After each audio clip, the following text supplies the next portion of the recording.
సవాల్ స్వీకరించే సత్తా లేదు, ఇచ్చిన మాట నిలబెట్టుకునే తెలివి లేదు, మళ్ళీ ఎక్కడో కూర్చుని పనికిమాలిన డైలాగులు కొడతా ఉన్నారు.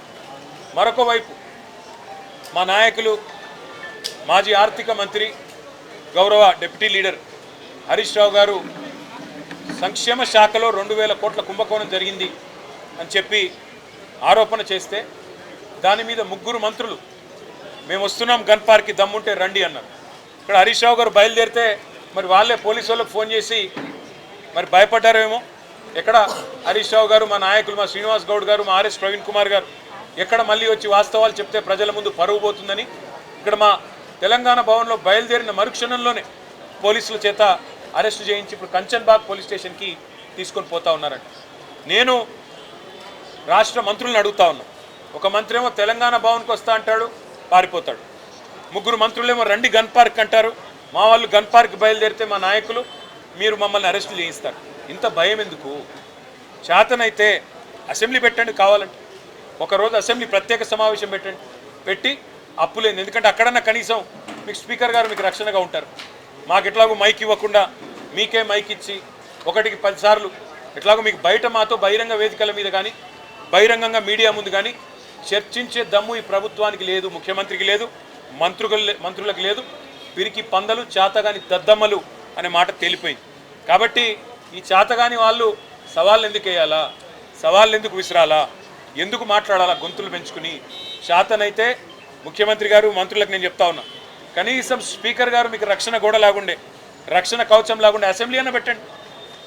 పెట్టి మాకు మైక్ కట్ చేయకుండా మాకు గంట అవకాశం ఇవ్వండి. మీరు కావాలంటే 5 గంటలు మాట్లాడుకోండి, మేము వద్దంటలేదు. ఎవరేంటో ప్రజలు చూస్తారు, ఎవరు చెప్పేదానిలో వాస్తవం ఉందో ప్రజలకు తెలుస్తారు. అంతేగాని ఈ చేతగాని డైలాగులు, మళ్ళీ చేతగాని సవాళ్ళు విసిరి పారిపోవడం, దీనివల్ల ప్రజాక్షేత్రంలో మీ డొల్లతనం, ప్రజాక్షేత్రంలో మీ అసమర్థత, మీ అవినీతి మళ్ళొకసారి మీది మీరే చెప్పుకున్నట్టు అయిందని చెప్పి కూడా తెలియజేస్తూ, ఇవాళ 10 ఏళ్లలో మేమేం చేశాము, మరి 2 ఏళ్లలో మీరేం చేస్తున్నారు రైతులకి చెప్తామని చెప్పి మేమందరం కూడా ముఖ్యమంత్రి గారు సవాల్ని స్వీకరించి ప్రెస్ క్లబ్ పోయాము. ఆ రోజు ముఖ్యమంత్రి గారు ముఖం చాటేసినారు, పారిపోయారు.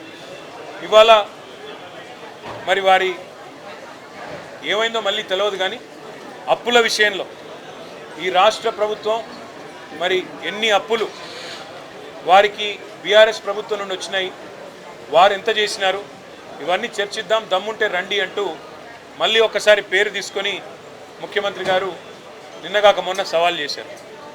సవాల్ చేస్తే సరే ముఖ్యమంత్రి గారు మేము సిద్ధంగా ఉన్నాం, మీరు ఎక్కడికి రమ్మంటారో చెప్పండి, అసెంబ్లీకి రమ్మంటారా, సెక్రటేరియట్కి రమ్మంటారా, లేదా మీ రాహుల్ గాంధీ గారు 2 లక్షల ఉద్యోగాలు ఇస్తానని చెప్పిన అశోక్ నగర్ చౌరస్తాకి రమ్మంటారా, లేదా మీరు వరంగల్లో రైతు డిక్లరేషన్ పేరిట ఇచ్చిన 34 హామీలు ఇచ్చిన వరంగల్కి రమ్మంటారా, ఎక్కడికి రమ్మంటారో చెప్పండి అంటే ముఖ్యమంత్రి గారు సవాల్ విసిరిన ముఖ్యమంత్రి గారేమో తోకముడిచి పారిపోయారు. ఆయన వైపు నుంచి స్పందన లేదు.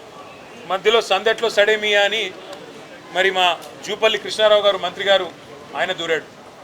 ఆయన దూరి నేను వస్తున్నా, రేపు పొద్దున 11 గంటలకి తెలంగాణ భవన్కే వస్తున్నా, మీ ఇంటికే వస్తున్నా, మీ ఆఫీస్కే వస్తున్నా అని చాలా పెద్ద ప్రకటనలు ఈయన చేసినట్టుగా పత్రికల్లో చూశాను.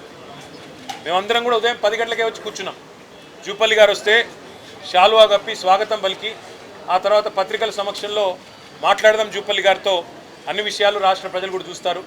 గౌరవ మంత్రి గారు మరి ముఖ్యమంత్రి గారు పంపితేనే వస్తున్నాడని మేము అనుకున్నాం. మరి ఆయన రాలేదు, ముఖం చాటేసినాడు. ఇప్పుడు ఎక్కడో కూర్చొని మళ్ళీ సేమ్ డైలాగులు, మళ్ళీ చేతగానోడికి మాటలు ఎక్కువ అని, సవాల్ స్వీకరించే సత్తా లేదు, ఇచ్చిన మాట నిలబెట్టుకునే తెలివి లేదు, మళ్ళీ ఎక్కడో కూర్చుని పనికిమాలిన డైలాగులు కొడతా ఉన్నారు.